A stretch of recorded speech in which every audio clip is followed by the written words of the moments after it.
మొత్తానికి ఇవాల్టి నుంచి అసెంబ్లీ సమావేశాలు ప్రారంభం కాబోతా ఉన్నాయి. అసెంబ్లీ సమావేశాల్లో పలు ఆర్డినెన్స్లకు ఆమోదం తెలుపుకునేందుకు ప్రభుత్వం అటు అధికార పక్షాన్ని ఇరుకునబెట్టే విధంగా ప్రతివ్యూహాలు రచించాలనేది బీఆర్ఎస్ పక్షం మరోవైపు ఉంటే, ఇక అసెంబ్లీ సమావేశాలను దాదాపు 30 రోజుల పాటు పెంచాలి అనేటువంటి 30 రోజుల పాటు కొనసాగించాలని చెప్పి బీజేఎల్పీ నుంచి వస్తున్నటువంటి డిమాండ్.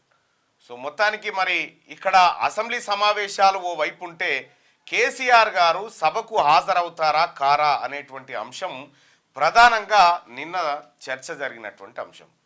హరీష్ రావు గారు ఈ మాట అడిగితే ఏంటండి మరి వస్తున్నాడా మాజీ ముఖ్యమంత్రి గారు సభకు ప్రతిపక్ష నాయకుడు అంటే మీరే చూస్తారు కదా అన్నాడు తప్ప కానీ వస్తాడా రాదా అనేటువంటి మాట మాత్రం చెప్పలేదు.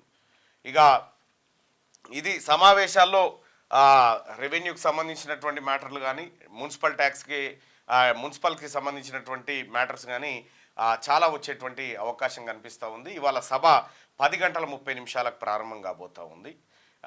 ఇది వ్యవహారం అయితే, ఇక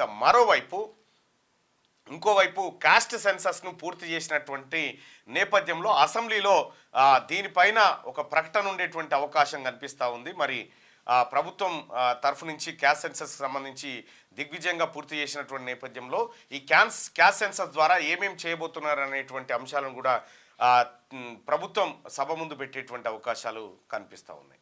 క్యూ న్యూస్ ఛానల్లో పనిచేయటకు అనుభవం గల సీనియర్ వీడియో ఎడిటర్స్ కావాలను సంప్రదించవలసిన నెంబర్ 8688926084. qnewsads@gmail.com ను సంప్రదించండి. లైక్ చేయండి.